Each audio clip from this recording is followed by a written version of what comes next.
How's it going, everyone?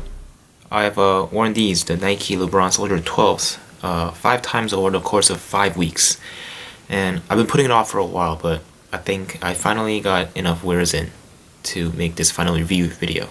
So, let's see how they perform.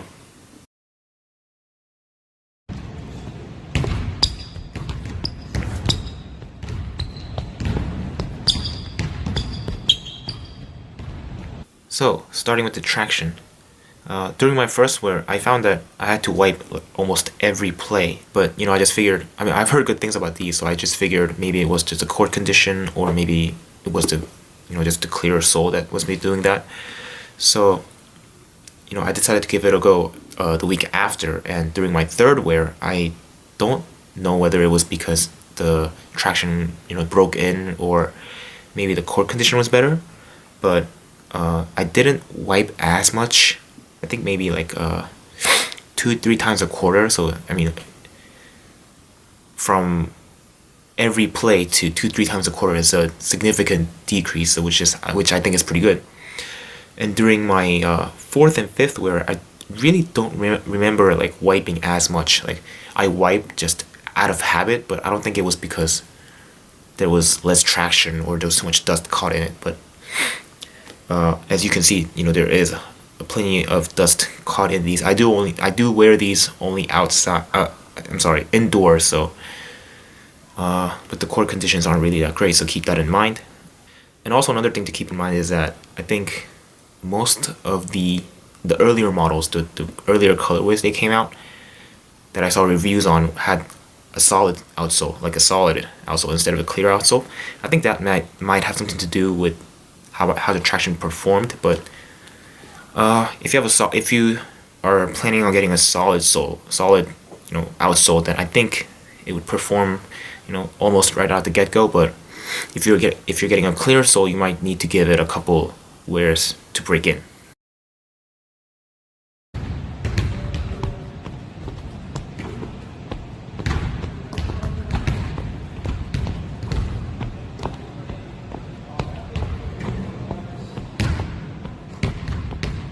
So let's get to the cushion here. The cushion, I believe, is a 4-foot and heel Zoom Air, which is kind of hard to see because of all the dust now, but there is a large white, there used to be at least, a white, like you can see through the clear sole. There's a 4-foot zoom here and like a heel zoom here. I think you can kind of see it if you look at it from far away. But yeah, it is 4-foot and heel Zoom Air. And then it's like just inside a foam carrier, I guess. It's not the most crazy setup, but it's definitely just like standard and it works well. One thing to note is that I don't really seem to feel a lot of cushion in my basketball shoes, but I do seem to feel a little better in the Zoom Air setups. I did like the full length zoom setup of the Jordan Y Not 0.1s, but this 4-foot and heel zoom gets the job done. Alright, let's get to the materials. Starting on the toe box here, some of the pairs I saw in store, other colorways, had like a patent leather-like material. It's like shiny. And these pairs have like a tumbled leather-like look. And the reason I say leather-like is because I doubt they used real leather on a pair of shoes that cost $140.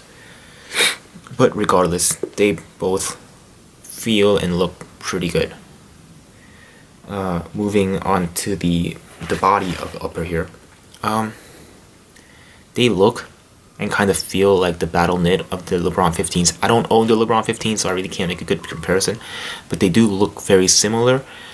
And around the ankle area where you have to slide your foot in, it does stretch out a little bit, which is pretty good. And then on the bottom here, I don't think you really need to stretch that much that area anyways, but it is a little bit stiffer here on the body of the shoe. So overall, the materials, they probably aren't like high quality, but they do feel very good and look nice as well. Now the fit, the straps, they do wonders for the fit of the shoe. but be careful because if you strap too tight, it'll pinch your foot. I mean, not pinch, or cause some discomfort around your foot, around the base areas here, where the straps are kind of looping and starting. But other than that, they do kind of adjust to your foot, so I don't think that's that much of a big deal. And as for the sizing, I went with the size I go in every other basketball shoe that I own, except for the KD8s, which were a little bit narrow. I had to go a half size up on those. But yeah, these just do fine, true to size, and I don't feel that I needed to go up or down half a size either. So true to size on these. Now onto the support. Now, fit was great on this shoe, and I've always kind of had the stereotype that a good fit equals good support. That is not necessarily the case on these.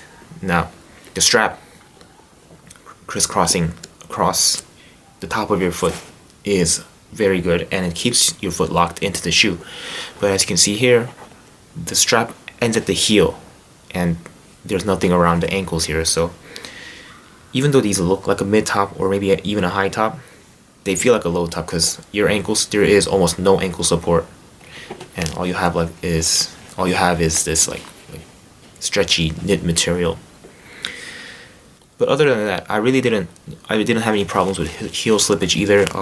There's not really a huge, like a hard heel counter here, but there's decent cushion in the ankle area, so it keeps your foot locked in along with the straps. And there is not like a crazy outrigger, but there is a decent outrigger which would help with the stability. Now looks. These look awesome for me. I love that they didn't go overboard with the straps here, because like the 10s had 3 straps, or the 9s had 2 straps, the 10s had 3 straps, and the 11s had 4 straps across the foot. And I was kind of I jokingly thought that these would have 5 straps, but I'm glad they didn't do that and just simplified it with these crisscrossing straps. But overall, just like the look is awesome, especially this colorway. I do love my pink, as you can see from this hoodie here. I did want to get these when they first released, when they had like the white upper with like green like colors around it, and they also had a white one with navy colors around it, but those had like the patent leather like material on the toe box. But I really wasn't feeling the color, and I was waiting for the right color, just like this, and I think the wait paid off. So final thoughts. Overall, I think the Lebron Soldier 12s are a great basketball shoe, especially at the price they come in, $140. I do wish that it had a little bit more ankle support, like I said, like maybe if they, I don't know, maybe the strap went around the ankles. I don't know how that would work, but yeah. And these work well, but I kind of think they could have just went with like a solid pink sole, like a similar hue to this, and I think it would look just as nice, and I think it would have worked, the traction would have worked a little better right from the start. So that is my final review on the Nike LeBron Soldier 12s. A bit late considering when they released, but I'm trying to get a little bit more opinion out there, and I hope this helped out some people. Thanks for watching.